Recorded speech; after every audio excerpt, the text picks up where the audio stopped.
Put అంటే పెట్టుట. ఏం పెడుతున్నారు టీచర్స్ స్టూడెంట్స్ మైండ్లో కాన్సెప్ట్ని పెడుతుంటారు అన్నమాట. ఏ విధంగా పెడుతుంటారంటే ఎక్కడ అడ్డంగా, అంటే అనేక అప్రోచ్ ఉపయోగిస్తూ పెడుతుంటారు అన్నమాట. ఇప్పుడు మ్యాథ్స్లో డిజిటల్ సమ్ ఉపయోగించి, ఇంగ్లీష్లో సినోనిమ్ సెంటెన్స్లో రూట్ వర్డ్స్ ఉపయోగించి, బయాలజీలో స్లైడ్స్ ఉపయోగించి అనేక విధంగా అడ్డదిడ్డంగా మన మైండ్లో పెడతారన్నమాట. సో పుట్ అక్రాస్ అంటే టు ఎక్స్ప్లెయిన్ సంథింగ్ క్లియర్లీ, స్పష్టంగా వివరించడం అర్థం. Example, he tried to put each point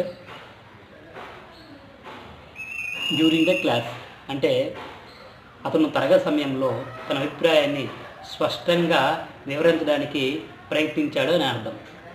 ఈ పిక్చర్ చూడండి సార్, ఆయన పిల్లలకి స్పష్టంగా వివరిస్తూ ఉన్నాడు అన్నమాట. మ్యాథ్స్లో అయితే డిజిటల్ సమ్, బయాలజీ స్లైడ్స్, ఇంగ్లీష్లో అయితే రూట్ వర్డ్స్ ఇలా ఉపయోగిస్తూ అడ్డదిడ్డంగా పిల్లలకి చెప్తూ ఉంటారు అన్నమాట, స్ట్రైట్ ఫార్వర్డ్ కాకుండా.